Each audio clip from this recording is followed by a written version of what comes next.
Until, well, I was looking for an old book, and we have this one within the library. I picked it up. I found it. Some people never probably know.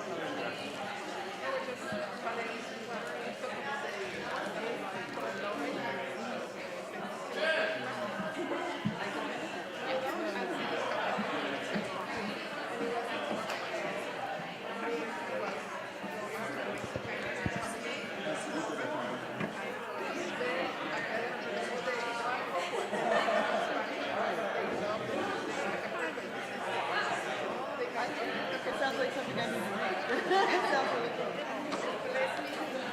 Leslie English.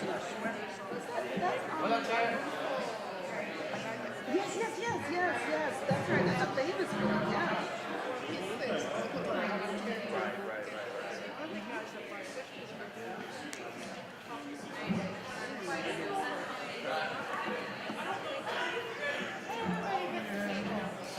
Trujillo, I think. What was that? Never mind. It's like a shock on my back. What? That's a good quality to have. Camera, you give the part of your talk at the podium, and then you can sit back down, and then the way you're doing it, so everyone's on top, and then we'll have a microphone go around the audience, and then there's a wireless mic. Oh yeah, I'll give this to you. There's, you can use this wireless mic we have for it. And thank you. You guys are so impressive with your hands. Right. So impressive. Is your mom science? It could be pretty much anything that they want to do. So I agree. We need to encourage people to dream again.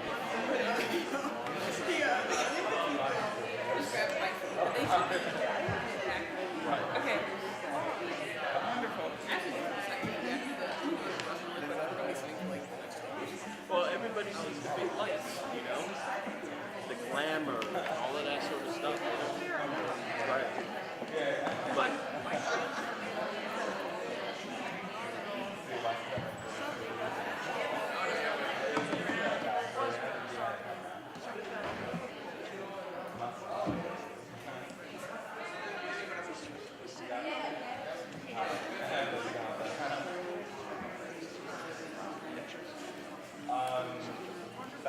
tal vez como la casa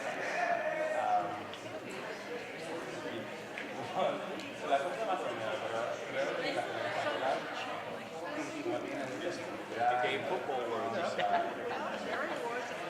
Eso también, como me quedaba en Valencia también, entonces una experiencia estaba en el país, pero tanto como estuve en Buenos Aires y como he estado en Valencia, como las ciudades son tan diferentes.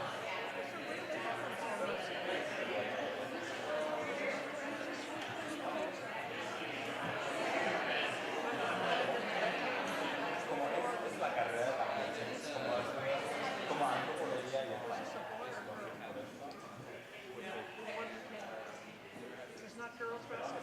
Oh, I'm sorry. It was a girl.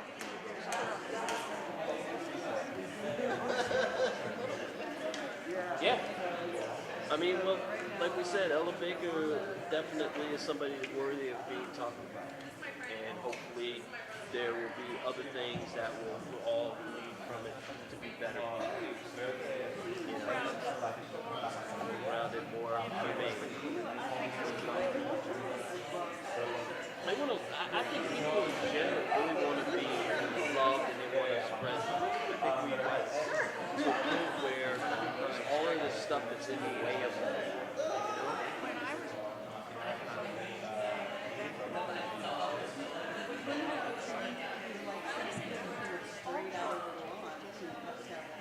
And the chief result of the kids don't want.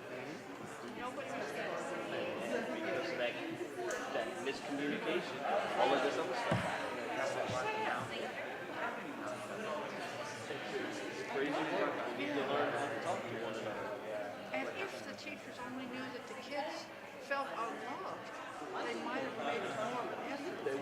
think the whole thing is Maybe starting to like read them. pride comes before the fall. So, Natalia, Marcus, Just saying. Yo.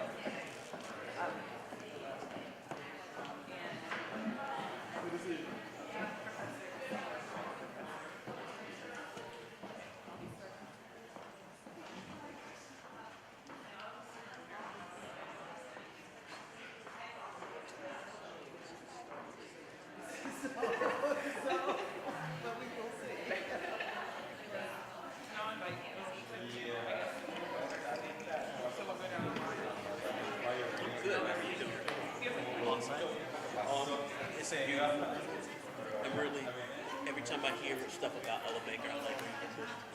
Oh yeah. She was a monster. A rebel before her time. Yes.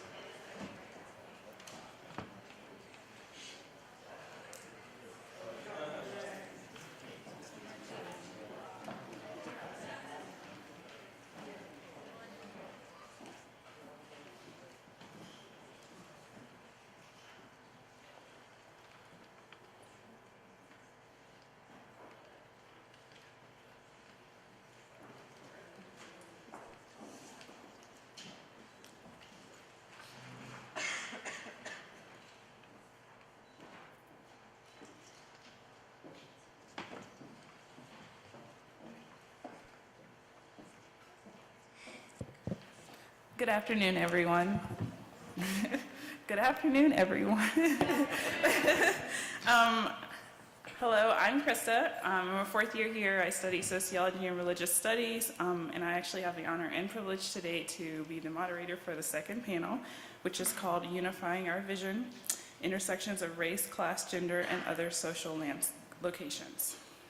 Before we begin our panel today, we would like to give a special thanks to our host, the University of Virginia's Women's Center, and then as well as our sponsors, the Carter G. Woodson Institute for African American and African Studies, the Curry School of Education, the LGBT Resource Center, the Office for Diversity and Equity, the Office of the Executive Vice President and Provost, the Office of the Vice President for Research, Studies in Women and Gender Program, which is SWAG, and the University and Community Action for Racial Equity, UCARE.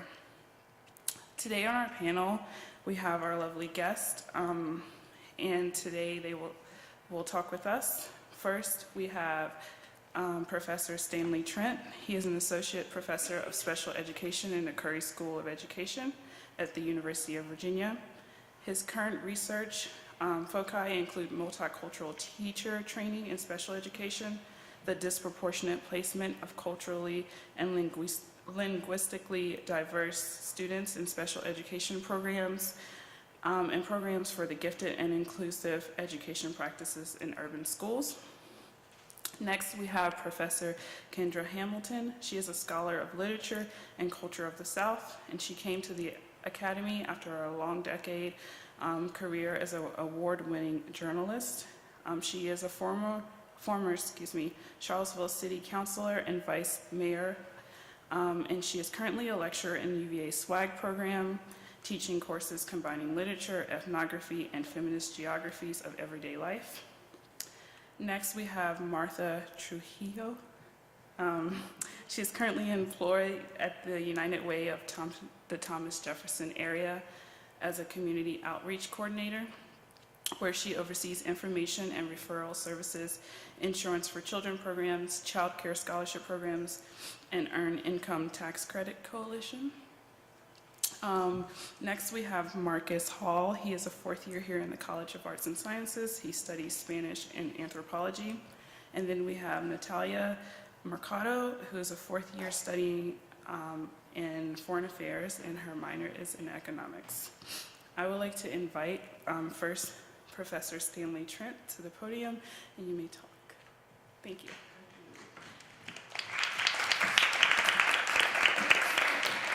Thank you very much. I am delighted to be here this afternoon to to participate in this celebration of Ella Baker, who, as we know, has been often called the mother of the civil rights movement. When I thought about, well, I've been thought about for quite some time, what would I talk about that would be in line with her work, or how could I parallel my work with her work, her very important work? And one of the things I decided to do was to tell a story about my work and how it links with what she tried to do and what she was able to accomplish. So my students will tell you, if you run into them, they'll tell you, oh yeah, he loves to tell stories. So I'll continue that tradition with you today. So as was mentioned in my introduction, one of the things that I have dealt with in my career is the overrepresentation of minority students, particularly African American students, in special education programs, particularly programs for the mildly mentally retarded. And this interest started way back when I became a teacher. I taught in a school in rural Chesterfield County, and in that school, I was the teacher of students with learning disabilities.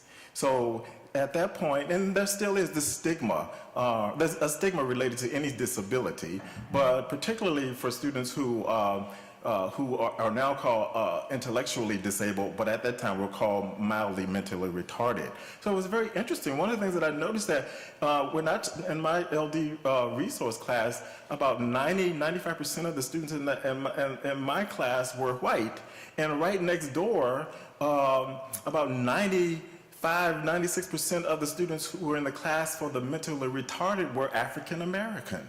And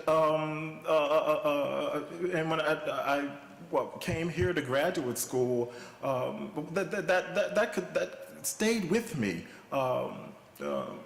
And when I came here to graduate school, I continued to study that and to try to figure out now, why is this? And in reading the literature, I discovered that a lot of people were saying, many writers, many researchers were saying it's pretty justifiable that we have these students in these classes because there's so many issues. And one is poverty. So we have that intersection between race and class. And because of the poverty is justifiable. One of the issues, though, that I began to think about is my own educational experience and how I had the opportunity to. I started out in a elementary school in Chesterfield County, segregated school in 1960. And when I really think about that school, I really did not get the preparation that I needed to be successful. And my parents realized that. And when I was in third grade, one of the things that happened is I just got to a point where I didn't want to go to school. So I just went into the malingering mode, stomach aches, whatever. I don't want to go to school. It's not doing anything for me. Right? So understanding that and realizing that my parents decided we have to get our kids into a better situation. So my father, who was a carpenter, brick mason, built the house in an area of Chesterfield County that would allow us to go to a better school, still an African-American school, but a much better school that was very close to Virginia State University. Wonderful experience. It was really interesting when mandatory desegregation occurred in 1967 in Chesterfield County, that students in both of those schools that I had attended, we all had to go to a previously all-white school. And at the end of that year, all of the students who went to that first school, all save one, failed the 7th grade. The second school that I went to, the one that I finished my 6th grade education, which was a wonderful school, gave me a wonderful foundation. All of the students in that school who came from that school, save one, passed. We were prepared. We were able to be successful. And so when I became a professor dealing with this issue in teacher education and as an educational researcher, I started to reflect about that. And one of the things that I said to myself, and it made me shudder when I started to think about it, is, man, that could have been you.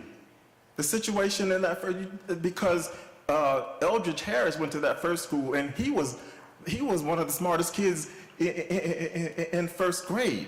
But Eldridge stayed at that school through sixth grade and dropped out of school. And so, to me, this issue of having overrepresentation of students in this mildly mentally retarded category just did not make sense.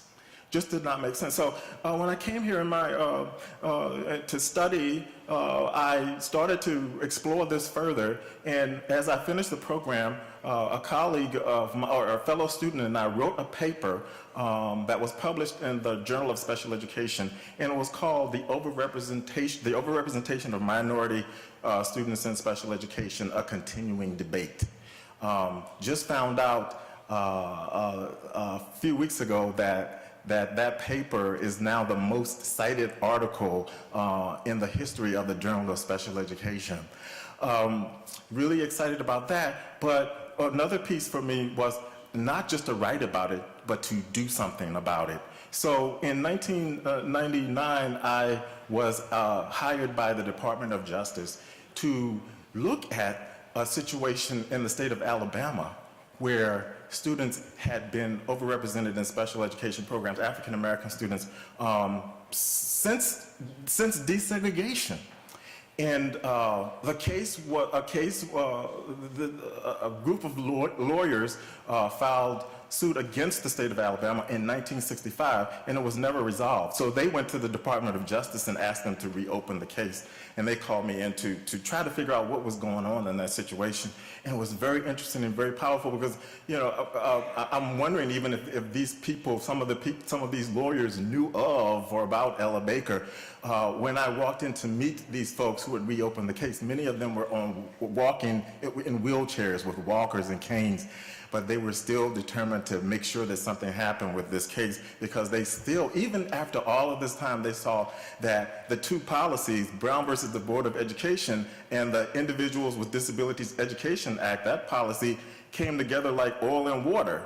And in many instances, it resulted in resegregation of students in special education programs in integrated schools. So they asked me to look at the situation. And one of the things that I saw when I did some odds ratio formulas, I found out that there were 4 school districts that they asked me to look at. And in 2 of the school districts, African American students were 2 times more likely to be placed in programs for the mentally retarded than white students. In another school district, they were 4 times more likely to be placed into a program for the mentally retarded than a white student. And in one school district, African American students were 9 times more likely to be placed in the program for the mentally retarded. So I wanted to find out contextually, qualitatively, what was happening there. So I interviewed teachers. I interviewed placement teams that were placing students in special education. I interviewed administrators. And one of the questions that I asked them was, well, why is this an issue? Why is this the case? And 73% of the people that are interviewed said that they were unaware that the problem existed. That they were even unaware that the problem existed. 45% of them said that it's because of student and familial deficits, that we have the lowest socioeconomic status, we have teen mothers, we have drugs, we have all of these issues that really put students at a disadvantage and place them at risk when they come to school. The special education director said, 55% of them said it was because of academic and or behavioral problems. And the special education director said that one of the biggest issues was the inappropriate criteria that were being used to place students in these programs. One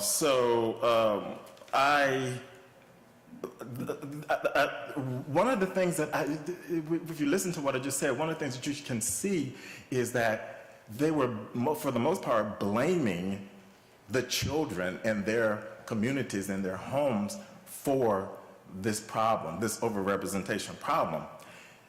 When I asked him questions about other issues, though, because I wanted to find out, well, what's happening in the schools? What's happening in the schools that might be contributing to this problem?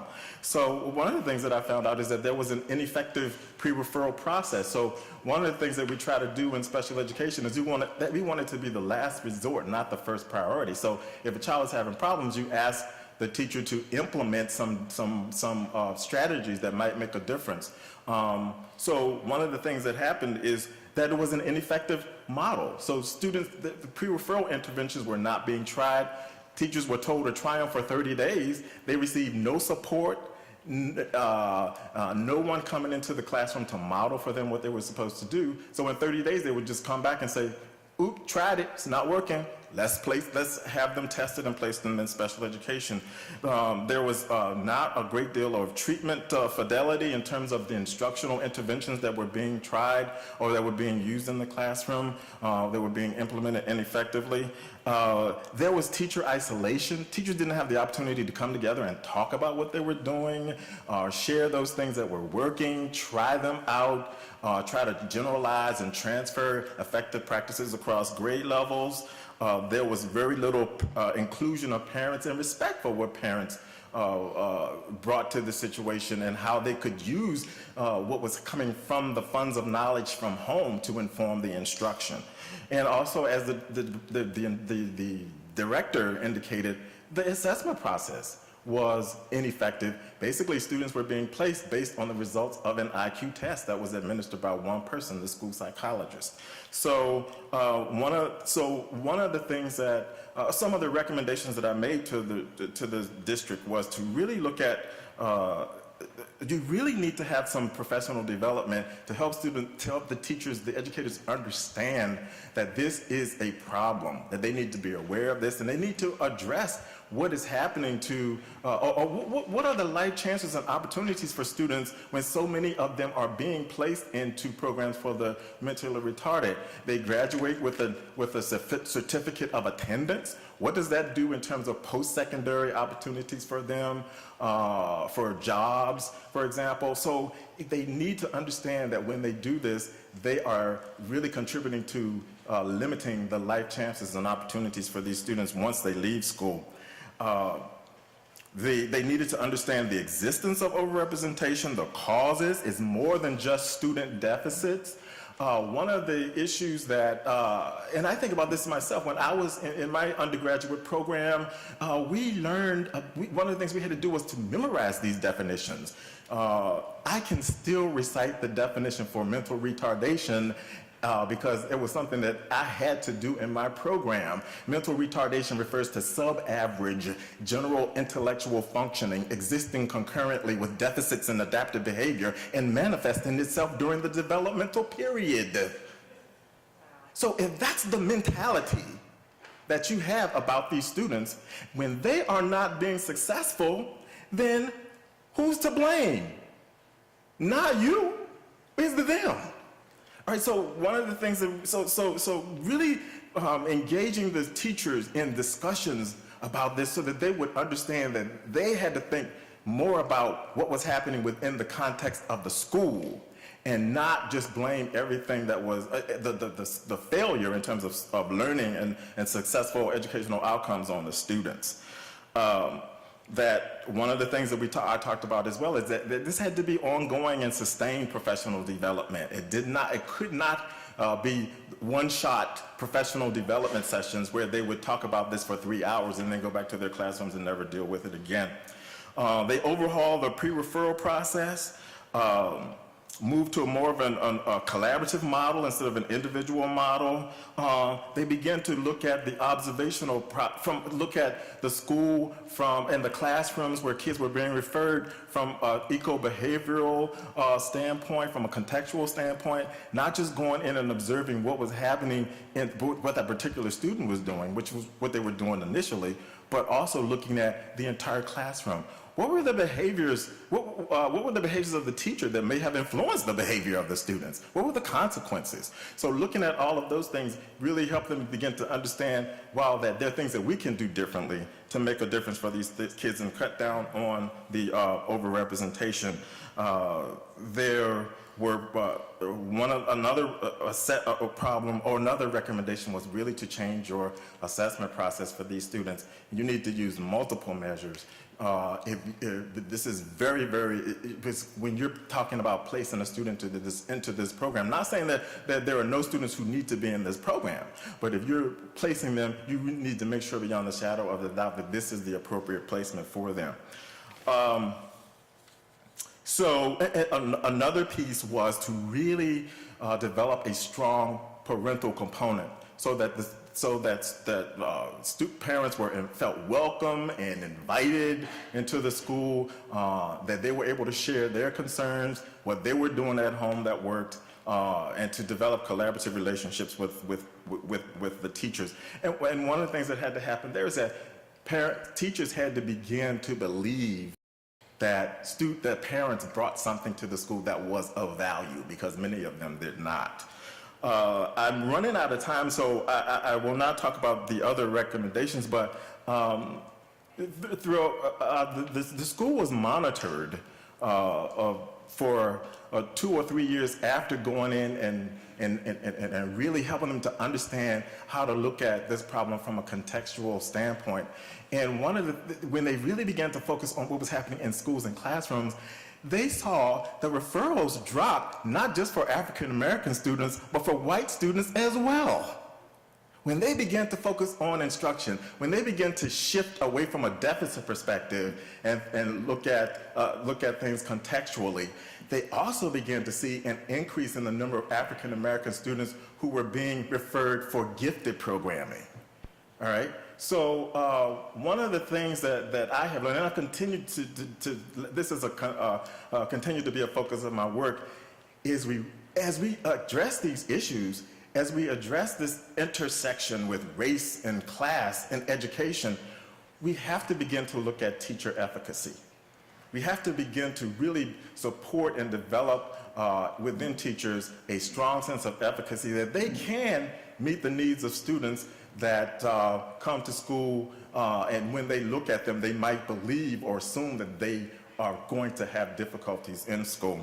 And not just at the individual level, but this also has to be not just the individual teacher efficacy, but also collective efficacy. So what we're finding now is that when we can bring teachers together under strong leadership to really cultivate a strong collective efficacy where all the teachers believe that they can make a difference for students, no matter who those students are and what they look like, the research is showing that they are, that these students are being successful in school. They're being more successful in school. Lastly, one of the things that we have to think about is that we know from the research now that, guess what? Poverty, socioeconomic status only accounts for 1/3 of the achievement gap. So it just validates the point that we have to begin to look beyond that. That's an issue, that is a concern, but we also have to begin to pour more focus and put more focus into looking at the context in terms of what happens in classrooms and what happens in schools. Thank you.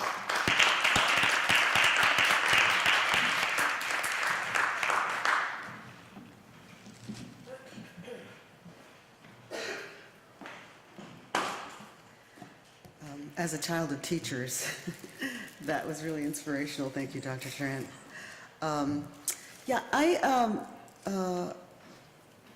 I am so grateful to have been invited to be here, to be a part of this program. As I was saying to one of the young ladies, before things got started, you do this work, and it's so important to be surrounded by other like-minded people so that you remember, that you're not alone in this struggle.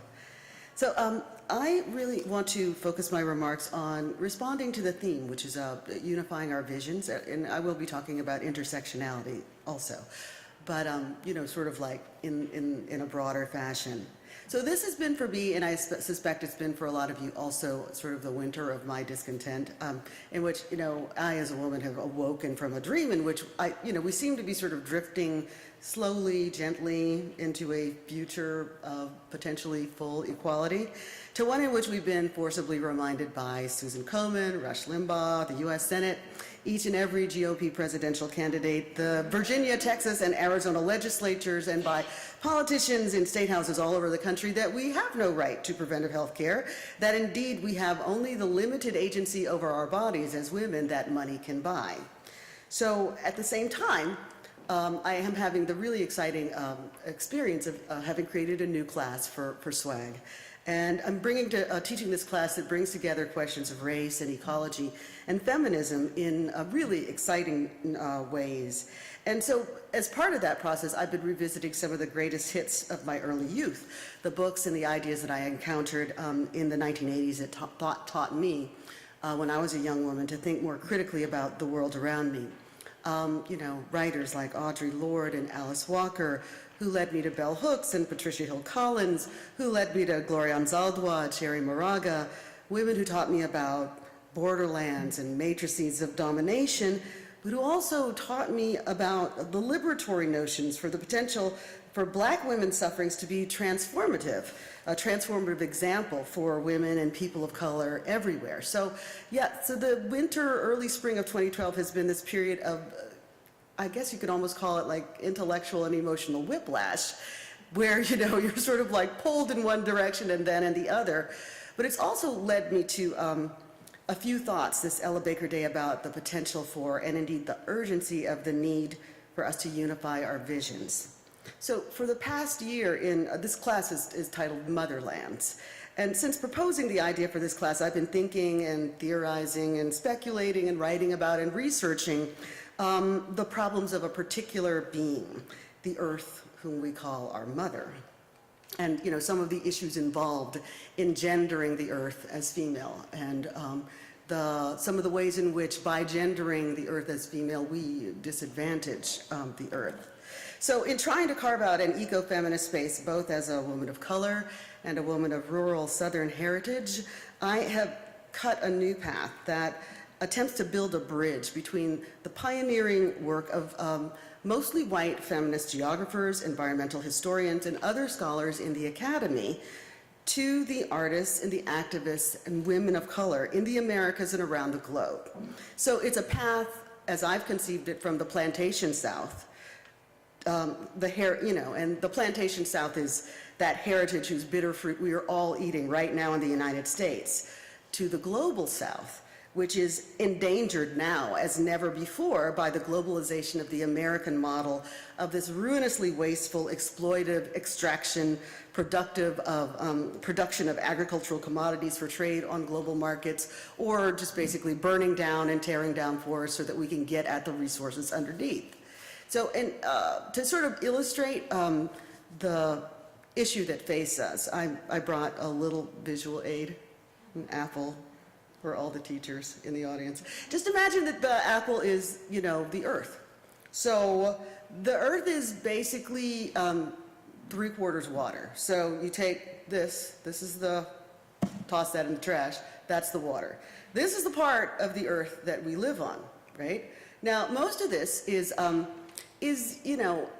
not arable land. It is mountains. It is cities. It is, lakes. It's places where, that is just not suitable for growing food. So let's say that's about 2/3 of this apple. So just this little core, this little thin piece on top, that is the layer of topsoil that produces all the food for everyone on the planet. And the method of agriculture that we have adopted, and I'm a child of farmers, so I care about this stuff. So the method of agriculture that we have adopted is depleting that topsoil at a rate of thousands of years of topsoil per year. And we are at a place now, by one estimate, we have only 10 years, at most 20 years of topsoil left, soil fertility left. So The future that this vision gives us is a future of, famine, of food riots. Some people estimate, some people theorize that it has already started, that in fact, the Arab Spring, which started as a series of bread riots with women, in the streets of Tunisia waving baguettes because the price of bread had risen so rapidly due to, reduced harvests in the breadbasket nations. And the reduced harvests in the breadbasket nations also drive up the price of oil. So all the staples, the food, the bread, the wheat, the vegetable oil, even the vegetables, all of these, the prices go up beyond a level where people have the ability to cope. And so we're at the theory is that, in part, the Arab Spring demonstration started because people who were already sort of pushed to the brink by, corrupt governments, governments did not, were not taking care of their basic needs. When they can't even get bread, then, that is what pushes people into radicalization. So this whole process was predicted when I was a girl, that our overconsumption of the Earth's finite resources would lead to the crisis of peak oil, peak water, and peak food in about 50 or 60 years. This would have been about in the 1970s. And, nobody really listened. We made stabs in the direction of conservation and cleanup, but when corporate and conservative forces pushed back, most people didn't really pay very much attention. I mean, it seemed so far into the future. Well, guess what? We're 50 years down the line now. And the long-predicted crisis is no longer a can that we can kick down the road for another generation to deal with. It is here. So what, you may be wondering, does all this have to do with where we started, with Susan Komen, with Rush Limbaugh, and the latest assault on the centuries-long war on women? What does this have to do with unifying our visions? And what I want to suggest to you is that if we simply focus, narrow our focus to issues like, the war on contraception, for example, we'll be in danger of doing what Marilyn Frye warned us against nearly 40 years ago. Let's revisit the powerful metaphor that she gave us to describe oppression. Consider a bird cage. If you look very closely at just one wire in the cage, you cannot see the other wires. If your conception of what is before you is determined by this myopic focus, you could look at that one wire up and down the length of it and be unable to see why a bird would not just fly around that wire anytime it wanted to go somewhere. Furthermore, even if one day at a time you myopically inspected each wire, you still could not see why a bird would have trouble going past the wires to get anywhere. There is no physical property of any one wire, nothing that the closest scrutiny could discover that will reveal how a bird could be inhibited or harmed by it, except in the most accidental way. It is only when you step back, stop looking at the wires one by one microscopically, and take a macroscopic view of the whole cage that you can see why the bird does not go anywhere, and then you will see it in a moment. It will require no great subtlety of mental powers. It is perfectly obvious that the bird is surrounded by a network of systematically related barriers, no one of which would be in the least hindrance to its flight, but which by their relations to each other are as confining as the solid walls of a dungeon. So I want to suggest to you that in the paradigm in which we are now living, in which we're struggling to grow, to teach, to learn, to thrive, this paradigm of the dominator culture, with its fears and hatreds that are aligned by gender, race, able-bodiedness, all the categories of difference which it so abhors, the earth stands with us as other. This culture, which is so profoundly anti-life, which has infiltrated our religion, our politics, our economics, even our families, urges us to sever all connection, to fear all diversity, to suppress all free-flowing expression of passion, sexuality, life. Indifferent to the calls from the dominator. Now, the earth is indifferent to the calls from the dominator culture for order, for control. It pursues its rhythms. It is fecund for the sake of fecundity. If it has a God, it is greater than any God we puny humans have been able to imagine. And it rewards those who live in harmony with her, well beyond our culture's limited visions of wealth. The voices of the dominator culture tell us there is no connectedness we need observe. There is no danger to the earth, that climate change is a liberal plot, that a woman's right to choice in life is a threat to family. The dominator culture is clear that it operates from a singular, unified worldview. It is we who are a bit confused, we who need to reconnect all of the links that are in the process of being severed. And that means reconnecting with the earth, reconnecting with the wisdom of women who had their roots in this earth. Women like Ella Baker. The personal is political, those women told us. What they meant was that individual voice, individual testimony, and then individual sharing of that testimony is what creates the alternative community of empowerment that then fosters the culture of resistance. We saw that with that beautiful personal story that Dr. Trent started us out with. I really responded to that because, you know, I came up during the time of integration myself too, so I had that experience and I responded to that immediately. That's how we make that connection. Resistance can begin at the individual level, this level of personal autobiography, but social change can only come when our networks, when those stories can be shared within our networks and shared widely enough to mobilize the action that then moves the levers of power at the broader systemic and institutional levels. We heard some stories about that at the panel earlier this afternoon at 12:15. At the level of personal autobiography for me, that has meant that I have, you know, not left the classroom, but, you know, alongside of being in the classroom and teaching, I have gone and started growing gardens. I mean, I've joined the network of people who are working for food justice, you know, for hungry people, to make sure that there is equal access to fresh, healthy, pesticide-free and GMO-free food for everyone. You know, working against issues like childhood obesity and also trying to reconnect people in poverty, people who are commonly conceived to have deficits, with the power that they have, connecting them with their own power as they learn that they can take care of their families and themselves by growing food, by preserving food, by cooking food for their families. So if the Komen controversy has taught us anything, along with the attacks on Sandra Fluke, it's made us aware of the power of those collective networks, the strength that we have within those collective networks, even within this overwhelmingly powerful paradigm that sometimes that makes us believe that our resistance is futile.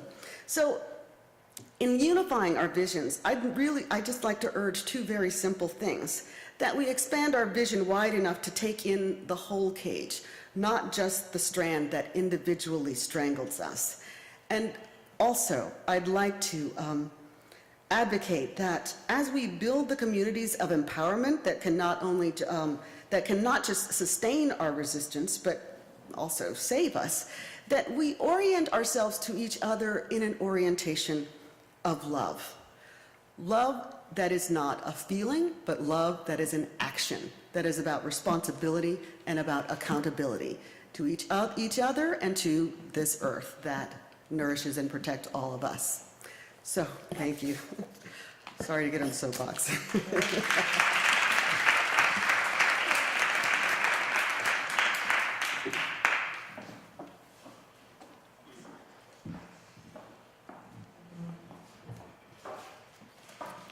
Buenas tardes, creo que soy la primera persona que habla en español. I'm going to speak in English. Good afternoon. It is a privilege for me to be here. I came to the United States 13 years ago, and it wasn't our choice. We had to come to this country. And I am totally grateful of every single person I have met because they have been helping me to be where I am, and I'm here. It is important for me, for you to know that in the last 5 years, I have been dedicating my life to learn and to express who the Latino women are. We are strong, we are sensitive, and we are moms too. And we like to love, we want to work, and we want to learn. There is a lot of difficulties that we face, especially with immigration. It took my husband and I 10 years to get documents. It cost a lot of money, and finally next year we're going to apply for citizenship. Being where I am, I have been able to work with a network of organizations. It's called Creciendo Juntos. And I wasn't sure what to talk to you this afternoon, but I think it's important for you to learn that Creciendo Juntos have been working for the last 5 years, helping the service providers to understand the needs of the Latino community. We have 10 workshops a year where we talk about different topics from immigration to health, education, taxes, all those things that, like for me, coming from a different country, are not well known. I didn't know I had to file taxes until 5 years that I was here. In my country, I used to work and my employee would take care of the taxes. So when I found I owe a lot of money to IRS, and it was a bad surprise, and it took us almost 5 years to pay, and it is difficult. It's difficult because it doesn't make me an ignorant. It's that I don't supposed to know everything from this country. When I went one day to the hospital, the doctor said, "Oh, you say you understand English." I said, "Yeah, but I don't understand your medical language." And it was a barrier for me to believe on the doctor's decisions towards my daughter's health. I started taking more English classes. I contact the Mayo Clinic. I get information just because I want to be sure that I was doing the right thing. And I think as a person, everybody deserves the same right. And for the Latino community, it's difficult to get access to services because translation of documents, it's very expensive. Teachers, they don't know when a child first comes to the school, they don't know how many days they have to walk to get here, if they cross a difficult way to get here, if they got lost through the coyotes who bring people. We don't know that, and we expect the child to learn. And as a parent, we don't want our children to be behind, and we encourage them just to speak English, and we lose the communication. The children grow, and the parents don't speak English, the children don't speak Spanish, so we lose communication, we lose respect. So part of my job now with the Latino women in Charlottesville is to encourage them to keep talking to the children. You are the mom, you have the power, you speak in Spanish. If they want to eat, they can ask in Spanish. No choice. But if we keep letting the children do whatever they want just because we don't speak as well as them, we're going to lose them. And it's happening. I have seen some generations that they don't talk each other. And the little ones is translating the 15-year-old what the mom said. So it is very sad.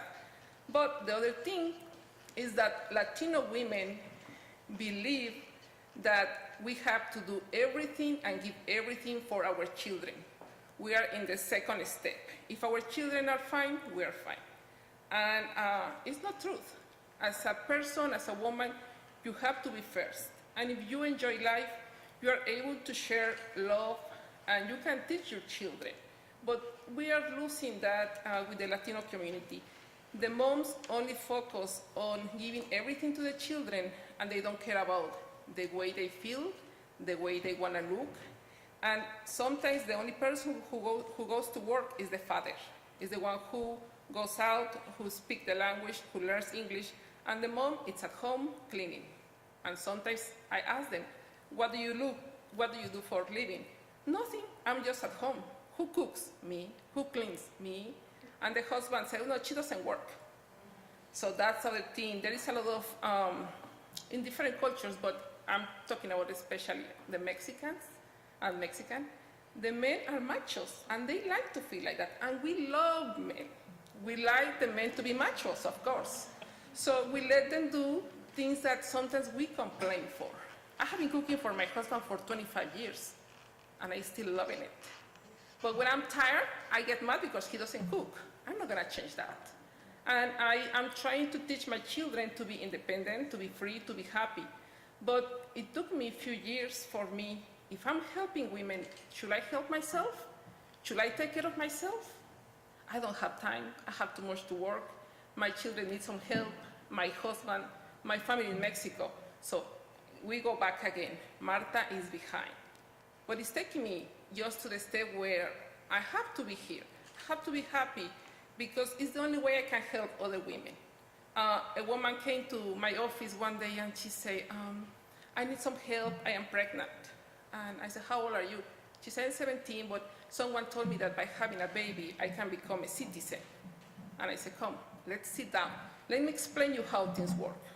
It's very difficult, you are very young, and you're gonna have to have a child that is gonna be raised here, and you don't have anybody in this country. I said, did you think about that? No, someone told me. So this someone told me it's very common in the Latino community. Someone told me that there is going to be free tax assistance, you come to the site. Someone told me that it's going to be a massive deportation, nobody shows up to work.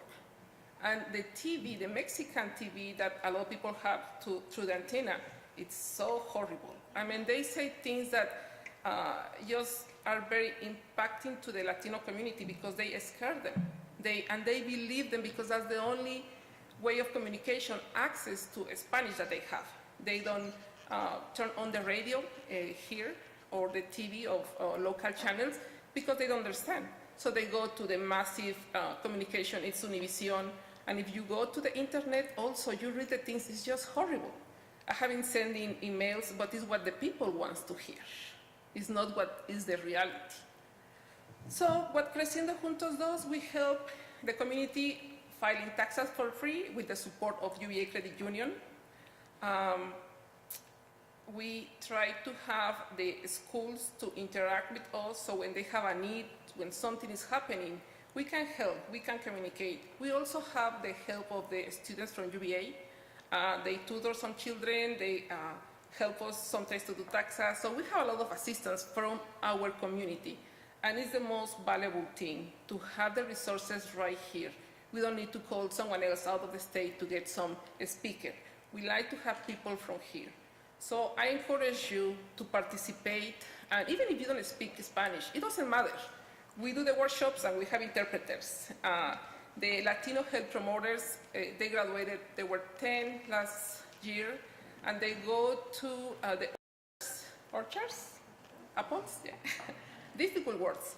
And we check the blood pressure, we check the glucose, and if the person has a condition that is gonna prevent them from work, we send them to the free clinic, to UVA. So we approach them and they are so happy. It's funny because when we arrive, oh, las doctoras están aquí. The doctors just arrive. We are not doctors, we are just health educators. But if you educate a community, you have a healthy community. And a healthy community makes a city to grow and is less expensive. Access to medical services, are so expensive. And a lot of the Latino community do not have access to those services just because they are afraid of being deported or they are not able to make the payments. So they don't want to attend the doctor, and when they are ready to go, it's too late. And I think this is one of the most important things. A healthy community can be a Latino community with all your support. Thank you.